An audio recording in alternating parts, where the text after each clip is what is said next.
We now bring you the I Am Real Estate Show, brought to you by Ray Smith and Sandra Johnson with Indy Realty.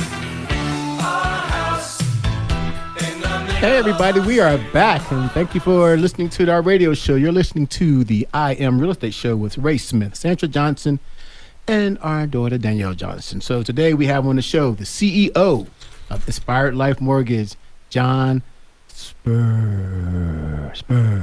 Oh, somebody stop that, man. Are we now practicing for our announcing career down Yeah, at for the the U of A. McHale Center? Yeah, for the U of A. Yeah. One thing we want to mention is that this has been 1 year that we had a radio show, so it's 1 year anniversary.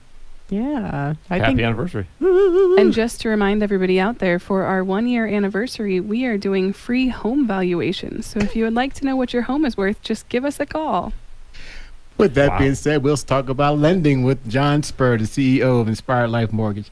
Talk about buying power. Oh, I'm actually just want to say I'm super excited about this show. I think we got some great topics to talk about. Yeah, I think we do too.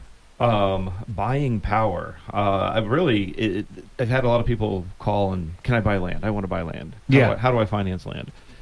And I give them the same answer. It's just a royal pain in the rear end. It's possible. I can't do it. I refer it out.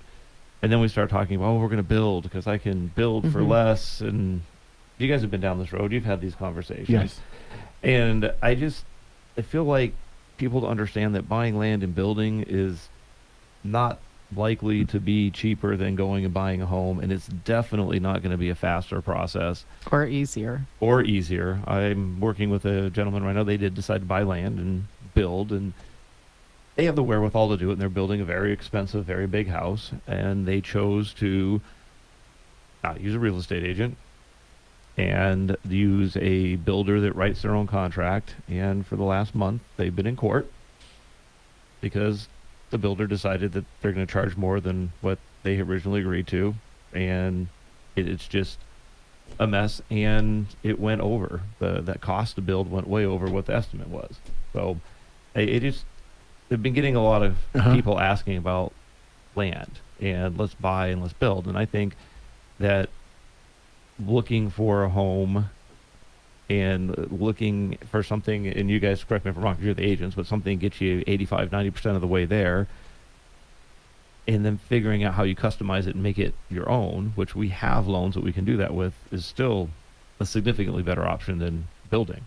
And it probably depends on the buyer, but certainly the risk factors of having a home at the end of the day are going to be much lower if you're buying something that is already built. And I think that's true even with new construction. When we look at the past year and, last January, what were you locking rates in at?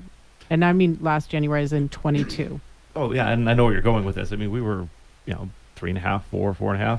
And then we assume a 12-month, maybe longer, maybe shorter build time. What was the interest rate when the house was done? I mean, in October, you were hitting 7.5. I had so many people that had started new construction, and by the time the house was done, they no longer qualified because the rates went up, which is significantly less likely to happen to you if you're on a 30 or 60-day contract to buy a resale. Right. So not that a new house is a bad thing. I don't think it is. But can you afford take on that risk? The risk. I like that. Can you afford the risk? So if you're qualifying at the highest amount that you qualify for, what's that going to look like? A year from now? 8, 12, 18 months down the road, what's that going to look like? So I do think the risk is higher. It is. I believe it is. And people will say, well, what about long-term locks? We can lock for a longer period of time. Well, in a raising interest rate environment, the cost to go from a 30-day to a 60-day lock or to 120 or 180 is massive because they all know rates are going to go up in that time frame. They're not going to give you 4% today knowing we're going to be 7% in 6 months. Right. They're not. Come on, people. Banks are smart. They know what they're doing. I was going to say it's risk. Again, they're managing their risk. And exactly. You are exactly. going to pay for that, for the additional risk that they're taking on. And a lot of the banks have brought back the upfront locking fee now for long-term locks because if rates drop in the meantime, what happens? Everybody runs to the lower rate, and now this bank is stuck with a hedge on a higher rate, so now they're also charging a fee to do long-term locks. So there's a lot of things to take into consideration. But gosh, the last 2-3 weeks, every time rates spike a little bit, the phone rings off the hook. I want to go buy land and build a house. Are there any obstacles when you're trying to buy land, just to buy land for itself? As far as who you can get it from, can you get a conventional? Can you get a FHA, USDA, VA? I'm not.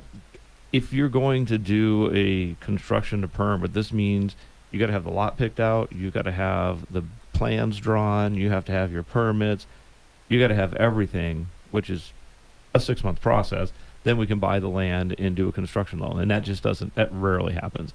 If anybody asks me for land, I'm going to refer them out. I'm going to refer them to a bank down the street that does it, and typically it's a 50% down payment. So really the best person to do their own custom building would be someone who has cash to buy the land. Yes. And that really is the best scenario. And I will tell you, we get a ton of inquiries for land, but usually it's land that is very inexpensive. And people will say things like, I just want to go off grid. Now they usually follow that up with, and I want a 20-minute commute to work. And that is a unicorn. It's really hard to find. I was going to say, I've gotten a lot of inquiries talking about land, and usually there's, outside of Tucson, there's one specific area that people tend to go to because the land is cheap. And once we start talking about it, I ask them, okay, are you planning to put in a septic? And what are you talking about? Have you looked at if there's actually electric? And, have you looked at the utilities? Do you know if there are utilities available? Well, no. Okay, so we look at it. No, they're not available. Are you going to bring utilities to your lot line? That whole process, they don't understand how much actually goes into that. They're just looking at, well, here's cheap land. It's cheap for a reason. Yeah. You're going to spend the money to get it. And I want to ask John, too, to talk a little bit about, we're typically looking at a well and sometimes a shared well, and also dirt roads. So what do those things, shared wells and dirt roads or privately maintained roads, what does that look like from a lending perspective? Now you're just using a nasty word. But people need to know when they're starting their journey looking for land.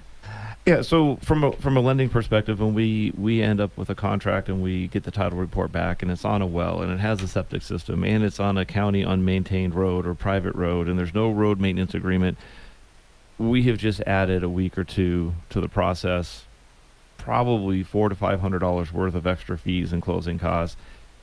And you, the potential buyer, possibly going door to door with your new neighbor saying, hey, will you sign this road maintenance agreement? I need it to buy this house. And so it just adds an extra degree of difficulty. Doesn't mean we can't do it. Right. We do it all the time. We're good at it. We're experts at it. But the process is longer and it's going to be more expensive. Right. Every challenge is going to be one more step that something could go wrong. And so when we're talking about risk, that's one of the reasons that land is riskier. Well, and you've heard me say it multiple times on this show that all we do from a mortgage lending perspective is we assess risk. We look at the transaction, we assess the risk, and then based on how risky it is, determines rate, down payment, and type of loan product that you get. Yeah, don't forget to, we'll be back with John in a little bit talking about buying power, 1% down rent plan, and rent versus buying. Like, comment, or follow us on Facebook. We also have a YouTube channel with past episodes. And if you have any questions for us, please email us at johnsonsmith@indierealty.com. That's indie-realty.com. What did I say? We'd love to hear from you guys. What did I say? You forgot the dash. We will be back Oh. in just a few moments. Thanks for hanging out with us on the I Am Real Estate Show. And don't listen to me, guys.